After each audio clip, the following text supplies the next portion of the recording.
আমার বাচ্চা একদমই সবজি খেতে চায় না। আর আমার মনে হয় এটা শুধুমাত্র আমার কমপ্লেন না, বেশিরভাগ মায়েদের ক্ষেত্রে কমপ্লেন থাকে যে তাদের বাচ্চারা সবজি খেতে চায় না। বিশ্বাস করেন, আপনি যদি এভাবে একদিন বাচ্চাদেরকে সব রকমের সবজি দিয়ে ফ্রাইড রাইস করে দেন, তাহলে বাচ্চারা তো খাবেই, সাথে বাচ্চার বাবারাও কিন্তু আঙুল চেটে পুটে খাবে।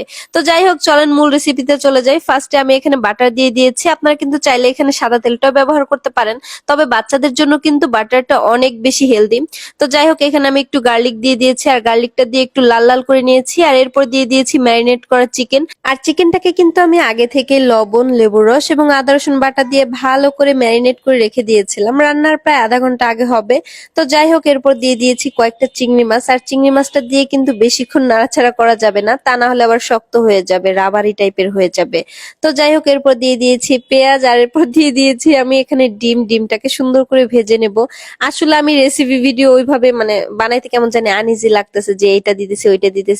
আমার আপুরা যারা আছেন, আমার ভিডিও রেগুলার দেখেন, তারা আমি জানি প্রত্যেকেই খুব ভালো রান্না করেন। আর যারা রেগুলার রান্না করেন তারা দেখেই বুঝতে পারবেন। অত ডিটেলসে কি বলবো আপুরা, পরিমাণ মতো করে দিয়ে নেবেন। আমি আসলে আপনাদের রেসিপি ভিডিও শেখাই না, আমি আসলে আপনাদের বোঝাইতে চাইতেছি যে আমি এইভাবে আমার বাচ্চাদেরকে খাওয়াই, তো তোমরাও চাইলে কিন্তু এভাবে খাওয়াইতে পারো। তো যাই হোক, এরপর দিয়ে দিয়েছি আমি এখানে কিন্তু একটু গোলমরিচ। এখানে আমি সাদা গোলমরিচটা ইউজ করছি, কালো গোলমরিচটা দিলে একটু কালচে কালচে ভাব আসে, তো যার কারণে আর কালোটা দিইনি, সাদা গোলমরিচ দিয়েছি। আর এরপর দিয়ে দিয়েছি সয়া সস, আর এরপর দিয়ে দিয়েছি টমেটো সস, যেটা বাচ্চাদের অনেক বেশি পছন্দ। টমেটো সসটা দিলে একটু মিষ্টি মিষ্টি হয়, খেতে বেশ ভালোই লাগে। এবং সব শেষে দিয়ে দিয়েছি কাঁচামরিচ।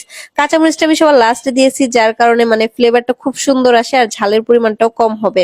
আর এখন যে জিনিসটা দিচ্ছি এটা হচ্ছে টেস্টিং সল্ট। এটা কিন্তু আপনারা চাইলে স্কিপ করতে পারেন, আমিও দিতে চাইতেছিলাম না, তো আপনাদের ভাইয়া বললো কি যে না, একটু দিয়ে দাও, একটু দিলে কিছুই হবে না, বরং আরো টেস্ট ভালো হবে।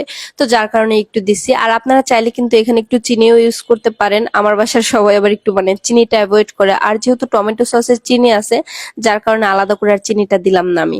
তো যাই হোক, এরপর দিয়ে দিয়েছি এখানে আগে থেকে সেদ্ধ করে রাখা মানে রান্না করে রাখা পোলাও চালের ভাত। ভাতটা কিন্তু আগে থেকে আমি রান্না করে মানে 80% পর্যন্ত সেদ্ধ হয়েছে, এরকম ভাবে রান্না করছি আমি। তো ওইটাকে সুন্দর করে ফ্যানে জুড়াই নিছি, মানে একদম ঝরঝরে করে নিছি। দেখতেই পারতেছেন কতটা ঝরঝরে হয়েছে। আর এখান থেকে দেখেন আপনাদের ভাইয়া আসছে টেস্ট করার জন্য। আর খাবারটা টেস্ট করার পর আপনাদের ভাইয়া বলতেছে, তোমাকে তো একটা রেস্টুরেন্ট খুলে দিতে হবে, সেখানে তুমি থাকবা মেন শেফ। বিশ্বাস করো, অনেক বেশি মজা হয়েছে।